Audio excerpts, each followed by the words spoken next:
I, 19F, cousin, 23F, is getting married in a couple of weeks. I am my cousin's Mo in her wedding. We have grown up together and have been through hell and back together. She is like a big sister I have never had. When I was in 3rd grade I started wearing glasses because I couldn't see far. She was the first person to tell me I looked beautiful in them, because I was insecure about how I looked in them, and that we can match because she wears glasses as well. Well, fast forward to today. I went over to my cousin's and her soon-be wife, 25F, house to talk about last-minute preparation of the wedding and all the fun stuff. When we started talking about pictures of the wedding, and this is where Jordan, my cousin's fiancé, told me that I should take off my glasses for the wedding and wear contacts because she doesn't want them to ruin her wedding photos and that I would look like an outcast. All of attention would be drawn to me if I'm the only one wearing glasses. To say I was shocked was understatement. I always been used to my glasses and I never took them off. I personally don't want to use contacts because it's so much work and I am a forgetful person and might end up sleeping with them on or something like that. I told Jordan that I wouldn't be comfortable with it and that contacts cost money since I have to get them in my prescription, which would take a while, as well as I much rather wear my glasses because I'm more comfortable with them on. She told me I'm being unreasonable and that my cousin is wearing contacts for the wedding, so I should be a good cousin and not ruin the wedding pictures. If not, she will tell my cousin to remove me from the wedding and I can attend as a guest. My heart kinda broke when she said that to me. I know my cousin wouldn't care if I wore my glass, so I'm here asking strangers for advice. Would I be the asshole if I don't wear contacts for my cousin wedding? And should I tell my cousin about this conversation with Jordan? BTW, my cousin wasn't in the room when this conversation happened. She went to buy some food for us. Please help me out, thank you. Smile edit. Hello everyone. I didn't think this post would get as much attention, but I wanted to clear some things up in this one. This seems to be the biggest as I read the comments. Yes, it's for the wedding pictures. I told Jordan, as many of you mentioned, I can just simply take them off for the photos. Sorry for not stating that in the post earlier, but she told me no, that I need to buy and wear contacts or else she would tell me cousin to drop me. She said it would throw everything off if people see me without glasses in the photos and then they see me with them on in the wedding, and it wouldn't look natural too. Some people think it's my cousin telling me this. It's not. She wasn't present when this conversation happened. My cousin also wears glasses and the only reason she's not wearing them in her wedding is because Jordan convinced her to buy contacts so she can look more natural for the wedding. 3. This last one, guys, I'm not trying to ruin my cousin relationship. Before this, Jordan was nice with me and my cousin seems deeply in love with her. I could never imagine doing that to my own cousin. Ever since the day when my cousin asked me to be her Mo, that's when things started to become a little different between me and Jordan, but I always thought it's because the stress of planning a wedding takes a toll on you. I can answer any questions you guys have in the comments. Thank you so much. Smile update 1. So on Saturday my cousin called me saying she wanted to talk to me about something. I figured that would be a good time to tell her everything that went down with Jordan, so we met at a park next to our grandparents' house, and when I got there she was already waiting for me, but the vibe and energy seemed off. It was tense. I sat down in front of her. No one said a word for like 30 seconds, but it felt like forever. Then my cousin finally spoke with tears running down her face, asking me why I wanted to drop out of the wedding and no longer be her Mo. I was completely taken back by what she just told me. I never once said I would drop out of the wedding nor say I no longer wanted to be her Mo. As I was processing, she kept asking me questions of, do I not love her? What did she do? Why do I not want to be in the wedding? Why did I miss all of the wedding events her and Jordan planned? Do I no longer value the relationship we have and the stuff we went through? After 5 minutes of calming her down, I explained that I never once said that I'm dropping out of the wedding and that I do love her and value everything we went through. So to explain how close we are, with permission, I want to give you some examples. My cousin was the first person who helped me recover and move on from my toxic/abusive ex I was with for 3 years. She never once left my side and I was the one who found my cousin after she tried to overdose. I spent every day in that hospital until she got better and was with her through her treatments and therapy sessions. As I was explaining all that to her, I started crying because why would she think that after everything we've been through? And she told me that Jordan was the one who told her. I said I no longer wanted to be in the wedding and at all the events they had I always said I was busy. I looked at her confused, cause what events is she talking about? My cousin saw my face and started to realize I did not know what she was talking about. She started talking about a barbecue and a weekend trip to Arizona. The whole wedding party went one last month. I told my cousin I didn't know anything about this and I never got invited to it. I thought Jordan invited you? I never once got an invite or message about any of this. I proceed to show my cousin my message with Jordan in the group chat of the wedding party and nothing G was there about the trip or dropping out of the wedding. My cousin was shocked and started asking more questions like, you didn't tell Jordan you wanted out of the wedding? When was the last time you talked to her? Why didn't you get invited? I explained to my cousin the last time I'd spoken to Jordan is when she told me about the contacts. I explained everything to her about how Jordan said if I don't put contacts she will tell her to kick me out of the wedding. As I stated in my original post, I even showed my cousin the post and she was livid. She started going on and on about how Jordan would stop bothering her about getting contacts for the wedding, and when my cousin would ask her why, Jordan would say it won't match the aesthetic to the wedding and would throw everything off. So finally after weeks and weeks she broke and got contacts for the wedding.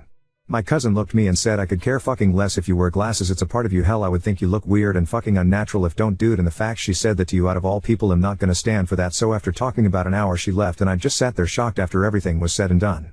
Later that day around 12 a.m. I received a call from Jordan. At first I was confused because she doesn't call me, but I picked up thinking something happened, but nope, it was her crying and screaming at me because I'm ruining her wedding and I'm being a selfish little bitch. After a minute of that I just hung up, then 5 minutes later got a text from my cousin to go over their house now.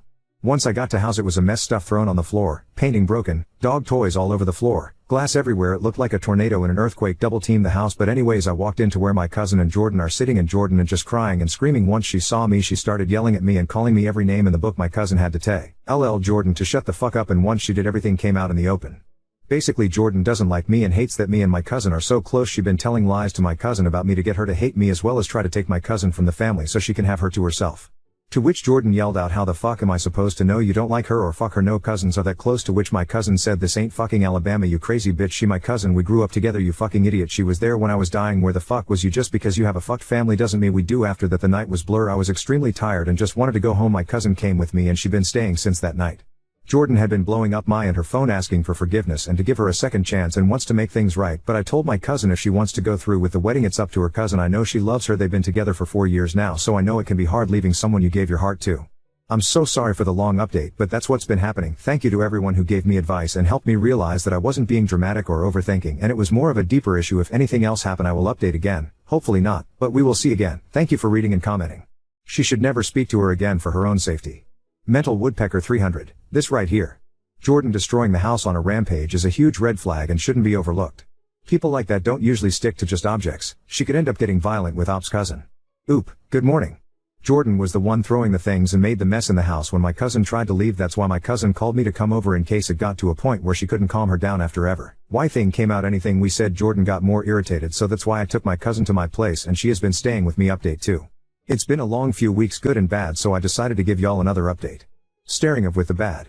A few days after my last update, Jordan's family and friends had been blowing up my phone, my cousin's phone, and just everyone they can reach had been contacted by Jordan.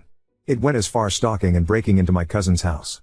You see, the house my cousin owns is one out of many houses my grandfather has built from top to bottom. He gifted my cousin house to her because she was the first one to graduate college in the family, so her name is on everything. So my cousin ended up kicking Jordan out of the house. It caused her to go completely crazy, screaming, crying, things being thrown, threats, anything you can think of. It was bad. Eventually my cousin had to call Jordan's parents and siblings to come get her cause she was refusing to leave as they came and was packing her stuff up. Her mother tried reasoning with her, telling my cousin that she taking things too far, she doesn't need to kick out she daughter, and that our family will pay for hurting her daughter, etc., etc. After hours and majority of Jordan things being out of the house, she looked my cousin in the face and said, "Me and you are not over. This ain't over until I say it's over." This caused my cousin to change locks, get security cameras all over the house. Once everything settled, my cousin slowly is getting back into her life. She changed her number because Jordan would send text from begging and pleading to threatening and harassment. As those continued, my cousin found 2 air tags in her car which was not there before, so my cousin asked me to check my car as well, and sure enough I also had 2 air tags in my car. As a joke we decided to put the air tags on some stray animals. It's bad, I know, but we didn't know what else to do, which we thought was the end of it. Boo. Jordan has tried everything to get my cousin back. She went as far as trying to break into my cousin's house when all of our cousins took a trip to Canada, which led to my cousin getting a restraining order. Even with all of this we still have some positive light going on.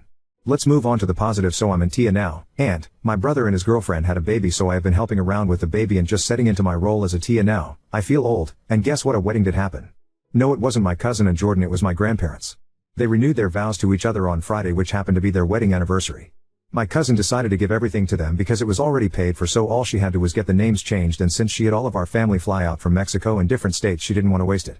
It was really nice. My grandma wore her wedding dress that she first got married to my grandfather, and it was a beautiful ceremony, lots of tears, all of that, and of course a lot of partying after drinking and just spending time with family, which was needed. Me and my cousin got closer. I have been there since all of this has happened, but I won't lie, I can't help the fact I feel responsible with all of this, and I also feel so guilty and bad because my cousin loves and still loves her even with everything going on. She was so happy with her, the way she smiled, and look, when she was with her it hurts to know my cousin puts on a brave face when deep down I know she's sad. Like I said, I never wanted this to be a personal issues. I never thought a little thing over glasses and contacts would uncover so much. My cousin tells me I helped her dodge a major bullet, cause who knows what would have happened if they got married, cause if Jordan was acting like this, imagine how she would have been if they got married. Like my Tia, aunt, told me everything happens for a reason, so God mad all this was a reason to show my cousin Jordan wasn't the one. In the end everything is slowly getting better and we enjoying the new baby around. He is so adorable. I'm so sorry if all of my posts have been long. Everything will get better, and my cousin says thank you for all the advice you have given her and she will use it when she starts dating again. Not soon, she said. Now on to second story. Found out that my fiancé and his friends assaulted his childhood friend during his bachelor party, and now I'm canceling our wedding. I don't know what to do. My, F28, finance, 28 male, Alex has a BFF, Danny 28, since they were 4. She's not like the usual Reddit BFF. She's a lovely sweet person who has never crossed boundaries with Alex or their 2 other friends Marcus and Daniel. The 4 are very close. Danny is gay and always was. She is very much a woman but likes to dress in jeans and t-shirts and not in any feminine clothing. She is lean, tall, has short hair and is just one of the boys in a lot of ways. This weekend was Alex's bachelor party. All 4 plus 2 other of Alex's friends went along. It was to a coastal town that's well known for hosting bachelor and bachelorette parties, but there's no strip club or anything. They stayed in a B&B and have scuba diving and kayaking planned. First night went okay, dinner, restaurant and nightclub and home. Last night was the issue. They did the nightclub and headed back to the house. Marcus and Daniel, who are both single, brought back 2 girls from the nightclub and got busy in their bedrooms. The rest were drinking in the living room, but things got a bit loud and the 2 friends started complaining that they didn't get to go to a strip club and never got to see TTS and ass. They were blaming their wives and calling them names. Danny told them to shush as it was ruining the mood, and they both thought it would be funny if they saw Danny's body naked to make up for it. The thing is, Alex joined in and they stripped her. She was screaming loudly and Marcus and Daniel came running and rescued Danny and put her in the bedroom with the girls and had a fight with the 3 men. Daniel doesn't drink due to a chronic medical condition and the medication he is on. So they packed up and took Danny and the 2 girls and left the other 3. Danny was hysterical and Marcus wanted her to go to the police but she wouldn't. She was afraid to go home, so they ended up dropping the girls off and taking Danny to her parents, which was an hour away. Marcus was at my door at 7 a.m. this morning and he told me what happened, that if he ever sees Alex again he's afraid of how things could go. He told me that if he can convince Danny to press charges he will. Then he left. Alex returned about 3 this afternoon. He was a-ting normally until I told him Marcus has visited. He was very nervous and tried to play down what happened as a joke that got out of hand. I'm devastated. I heard him out, but he knew I wasn't accepting what he was saying. I told him Danny may be going to the police and he got very panicked and pale. He said she had him blocked and he wanted to go talk to her. I told him she wasn't at her place as she was too afraid he or his buddies would turn up there. I asked him to leave and he didn't want to go, but I insisted. He was crying, saying it was a prank that got out of hand. I heard him out only as a courtesy to our 2-year relationship, but I'm done. I don't know this man. I don't know if I should reach out to Danny or just do nothing. Marcus and I have been in constant contact and he agrees that I have no option but to end things. I don't know where to start with canceling everything as the wedding was in 5 weeks, but it seems trivial compared to what Danny is going through right now. Marcus is convinced that Danny is going to the police after talking to her parents, so I think Alex is in trouble. I can't support him on this. Maybe I'm wrong as he was drunk and probably had taken other things, but this was his friend from age 4 and he did this to her. I've not blocked Alex, but I've not replied or picked up any of his calls. Update 1. It's been a terrible day. I can't reach out to my friends yet as I'm ashamed. I did tell my parents and my brother and they have been wonderful. My brother brought his friend with him when he came to stay, and today both of them packed up every bit of my ex's stuff and took it to his parents' house. Ex was there and just asked if that meant I was finished with him, and my brother said yes, and did he really expect any other reaction? His father intervened and told Ex not to say anything more. He told my brother to tell me to contact him on canceling the wedding. I'm not contacting his father ever. My parents are handling canceling the wedding, and my father got into my cousin who is a lawyer and he is going to help and advise me as needed. I've to disentangle myself from Ex on Lisa's bank account savings and such, although my brother made me transfer all of my money from joint account savings and daily accounts to my own account. It's a mess. I tried to ring Danny, but she isn't up for speaking to anyone, so I just text her that I was there for her and that I had broken up with Alex. She hasn't replied and I don't expect she will. She's in a bad way apparently. Daniel spent 3 hours with me today. There's a lot going on, but I'm afraid to say too much for fear of damaging any court case. Just to say there are 2 videos of the incident. One by Jeb, one of the 2 friends. A lot of it is chaotic, but the last part is clear and telling apparently. The owners of the rental house apparently have gotten involved and have footage, but I can't say more. When Marcus left me he went to both those guys' wives and told them what happened. Jeb's wife has been very helpful apparently, and she has split from him. The other guy's wife too has left him. Things are going how most of you want them to go, that's all I will say. Well, I will add it was worse than what Marcus shared. Daniel told me that before Danny found her style she had long hair and dressed feminine and was stunningly beautiful, and all 3 of them were in love with her as teens. Alex took her rejection very personally apparently, and Daniel says he was angry and bitter for a couple of years but hid it from her. The thought he had gotten over it, but Daniel feels this smacks of revenge against her. Scary if this is true. I have and continue to receive hundreds of texts from Alex. He told me his father told him to stop texting me, but he can't. I haven't replied or blocked based on advice. This is very hard and I don't know what way all this is going to end up. Sorry about any mistakes and typos, I'm not doing well. If there's more I will post again if I'm able. Update 2. I got a call from Danny. Daniel has been ever present and I'm guessing it was because he knew she was going to call. There's a lot more to the story. The first night was normal as I said, but in the Saturday Alex, Jeb and their friend decided not to go scuba diving with Danny, Daniel and Marcus. Danny was feeling very hungover and gave up after an hour and went back to the Airbnb. She walked into the living room to find all three guys engaging in sexual acts with two women. Jeb shouted at her to get out as this was costing them a fortune. The women were escorts. She left and went back to the boat and only told Marcus what she saw. When they all went back later, Alex told her to not tell me as it was just his last bit of freedom. She told him she was disgusted with him and that he wasn't free. She told him she would have to think about what to do. Marcus convinced her to stay another night as he and Daniel had met the two girls the night before and were seeing them again that night, and if Danny wanted to leave then Daniel would have to take her as he was her ride and there wasn't public transport in the tiny town. So Alex cheated as did the other two. Marcus told their wives that morning but not me. He was going to do it in stages as he knew I was in shock. The actual assault went further than Marcus told me also. And while Alex hadn't actually done anything beyond pulling off her clothes, unlike the other two, he stood by and watched and did nothing to help her. She said she thought he had taken shrooms earlier but couldn't be sure. Marcus and Daniel did rescue her but things had already escalated. She went to the police immediately she got to her parents. The Airbnb owners had also gone independently when they saw the footage. All three men are facing the consequences of their actions. Danny told me she was sorry she didn't tell me immediately like she wanted to do. She is very distraught still. I didn't want to make things worse for her. I don't think I am needed for any legal proceedings, so I finally blocked Alex and his parents. The wedding is cancelled. And I'm just starting to disentangle myself from Alex on bank accounts and such. Here's my issue. I'm feeling very angry towards Marcus. It feels like he didn't really care about me. He stopped Danny from telling me so he could continue to shack up with the girl he met. He apparently feels guilty because if they had left, Danny would not have been attacked. He didn't do me the courtesy of telling me that Alex cheated that morning like he did with the other two wives. It's not like he was sparing my feelings because my ex assaulting another woman was a pretty damn bad thing to hear. He didn't tell me the full extent of the attack. Danny is still unsure if Alex wasn't just waiting his turn or all he was going to do was watch. I should have been told that ASAP. And not from Danny because the conversation was incredibly difficult for her. Daniel didn't know about the escorts at all and didn't know Marcus hasn't shared the full story of what they saw when they burst in. Daniel has been my rock. I need some perspective here. Is it okay to be angry at Marcus? Is it misplaced anger? I'm pretty angry at Alex though, and that's all I feel towards him.